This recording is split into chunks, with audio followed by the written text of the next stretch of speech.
और इस बीच आपको बता दें, अल शिफा अस्पताल में आईडीएफ की रेड को लेकर जानकारी जो सामने आ रही है, अस्पताल के भीतर इजरायली सेना दाखिल हो गई है। जानकारी यह भी कि सरेंडर की चेतावनी के बाद आईडीएफ की ओर से कार्रवाई को अंजाम दिया गया। बंधकों के अस्पताल में होने की आशंका व्यक्त की जा रही है। गाजा का सबसे बड़ा अस्पताल है अल शिफा, जहां पर यह माना जा रहा है कि बंधक रखे हुए हैं। बच्चों का प्रमुख अस्पताल है अल शिफा। इसके अलावा अल शिफा हमास का मुख्यालय है, ये दावा आईडीएफ ने किया। अस्पताल के नीचे हमास की सुरंग है, ये दावा भी आईडीएफ की ओर से किया गया। अस्पताल में इस वक्त 1500 से ज्यादा मरीज भी मौजूद हैं। कई दिनों से आईडीएफ ने अस्पताल को घेर कर रखा हुआ था। अस्पताल में 20,000 से ज्यादा शरणार्थी इस वक्त शरण लिए हुए हैं। अस्पताल में बिजली, ईंधन, ऑक्सीजन की भारी किल्लत बताई जा रही है। तो ये जानकारी अल शिफा अस्पताल को लेकर सामने आ रही है। संजय भारद्वाज सर, किस तरीके से आप देखते हैं, हमास पर लगातार आरोप लग रहे हैं कि ऐसी तमाम इमारतें जो महत्वपूर्ण हो सकती है और जिस पर अगर आईडीएफ हमला करता है तो दुनिया भर के सामने सिंपैथी लेने की कोशिश हमास करेगा, उसमें अस्पताल भी है और उसको लेकर आईडीएफ ने तमाम दावे किए हैं कि वहीं पर बंधक मौजूद हो सकते हैं। देखिए, ह्यूमन कैजुअलिटी की जहाँ तक बात है तो आप ये बात मान के चलिए कि इजराइल आईडीएफ जो स्ट्राइक कर रहा है, निश्चित रूप से उससे भी ह्यूमन सिविलियन कैजुअलिटीज हो रही है।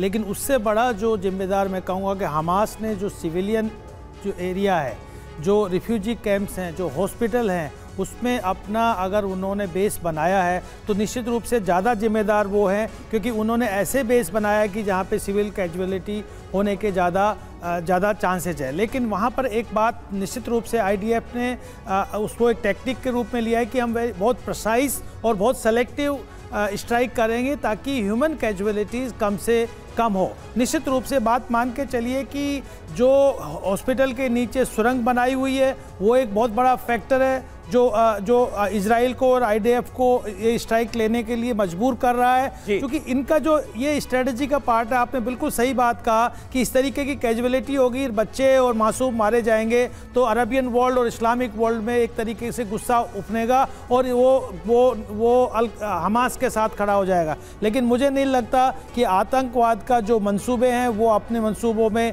पूर्ण होंगे। निश्चित रूप से ये अरबियन वर्ल्ड भी समझता है कि आतंकवाद पूरे विश्व के लिए घातक है और इजराइल जो लड़ रहा है वो हमास आतंकी एक संगठन है, उसके खिलाफ लड़ रहा है। बिल्कुल, और आम लोगों को, आम नागरिकों को ढाल की तरह इस्तेमाल किया जा रहा है और इसके पीछे एक खास स्ट्रैटेजी आप हमास के नेतृत्व की देखते हैं। इस बीच तेज होगा अल शिफा में आईडीएफ का ऑपरेशन, ये जानकारी मिल रही है। अल शिफा में काफी कुछ मिलने का अंदाजा है। अभी अल शिफा में छोटा ऑपरेशन चलाया जा रहा है। आईडीएफ की तरफ से टीवी9 भारतवर्ष को ये जानकारी दी गई है।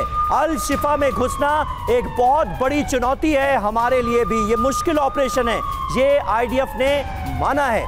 सही मौके पर ऑपरेशन का हम विस्तार करेंगे, इसे और बड़ा रूप दिया जा सकता है, यह भी कहा है आईडीएफ के एक बड़े अधिकारी ने टीवी9 भारतवर्ष के संवाददाता विपिन चौबे से बातचीत में। तो ये बड़ी जानकारियां इस वक्त इजरायली डिफेंस फोर्सेस के हवाले से आ रही हैं।